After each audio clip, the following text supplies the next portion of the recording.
All right, we have some breaking news coming in for you at this point of time. Israeli Prime Minister Benjamin Netanyahu has now ordered the military, the IDF, to carry out powerful attacks in Gaza.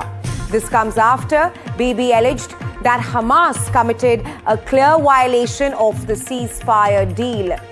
Meanwhile, Gaza's government media office has accused Israel of committing 125 violations of the ceasefire since it came into effect on October 10th. But the latest coming in at this point of time is that Israel has announced strikes on Gaza. And the Israeli Prime Minister Benjamin Netanyahu has clearly said strong, powerful strikes should take place in Gaza. That's the order that he has given to the IDF. And for more on this, my colleague Aditya Rajkal is now joining me live. Aditya, what's more that you can tell us on this? What are the options on the table? Because what we're learning is that the Israeli Prime Minister has ordered strong and powerful strikes in Gaza. Well, that's right, Raisha. It's a big development coming at this just days after the Gaza peace deal and also the Middle East peace summit by Donald Trump, the US president. It does seem that all is not well. Many had, in fact, suspected that this kind of a peace deal after the 2-year-long war is certainly not going to stay for a very long time when there is still a lot of anger. There isn't a settlement on several key issues, political settlement or a military settlement. And now we have a big announcement by the Prime Minister of Israel, Benjamin Netanyahu, from Jerusalem, giving a directive to the Israeli Defense Forces to launch powerful strikes against Gaza, against Hamas in Gaza, in fact. In fact, we could see now that within the next few hours, perhaps as early as first light tomorrow morning, fresh attacks against the Hamas in Gaza. What we believe has happened, that there have been some violations by the Hamas group. They obviously haven't also released all the mortal remains of the deceased hostages, whose mortal remains are still in the Gaza. And apart from that, there have been some sporadic clashes that have been reported with the IDF.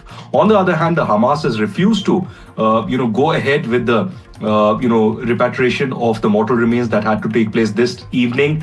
And as of now, it does seem that the Gaza peace deal that was achieved by the US President Donald Trump seems to be on hold, seems to have been broken with the launch of these fresh attacks, the directive that has been given by the Israeli Prime Minister. Certainly all not well currently in the Middle East. Is it yet again a Trump failure? Perhaps the next 24 to 48 hours would be very crucial for the future of the Middle East, in particular the Gaza Strip. Right, Aditya. Of course, the ceasefire was secured on October 10th, but I'm also being joined by our diplomatic correspondent, Guys. He's joining us live from Tel Aviv. Guys, what are you learning from Tel Aviv? Because the latest that I have with me is that the Israeli Prime Minister Benjamin Netanyahu has clearly said that he will be deciding on the next steps after he issued his latest order of strong, powerful strikes in Gaza.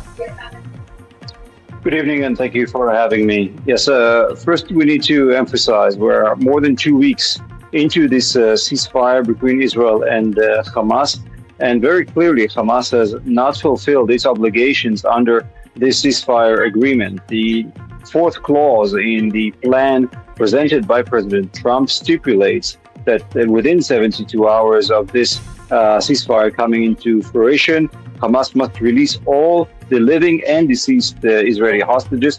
Hamas has failed to do so, and we still have 15 Israeli hostages being held by Hamas. Now, not only Hamas does not release these hostages, but is also using them very cynically. The IDF earlier today even released video proof of Hamas planting a body in a ditch on the ground and covering the ditch with sand, and then calling the Red Cross to rescue that body, as if that body was not held by Hamas all along.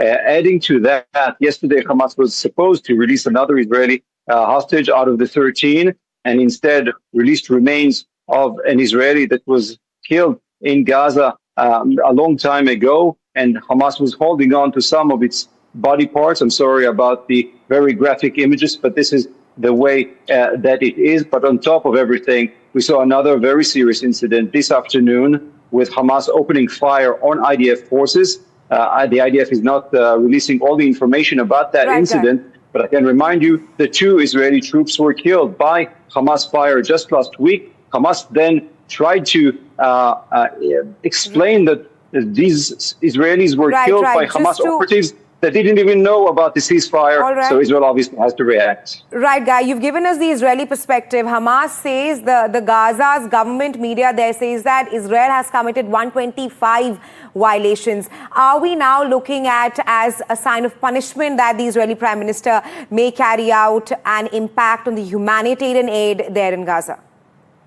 Yeah, so we'll need to note that during the previous incident where 2 Israeli troops were killed, Israel wanted to halt the humanitarian aid flow into Gaza and had to go back on its word after an intervention by the U.S., who's trying all its might to keep this ceasefire still intact despite these violations. Obviously, President Trump and the U.S. administration want to see this deal moving forward to the next stages that include also the disarming of Hamas. And we should say, Hamas is having none of that. The declarations of Hamas are very clear that it has no intention of disarming. But before we even get to that stage, Hamas needs to fulfill its side of the deal. And the Americans find themselves here in a complicated situation. They've signed so many countries into this peace plan, the Qataris, the Turks, the Egyptians, all signatories to this deal. But how do we move forward when we do not even finish the first phase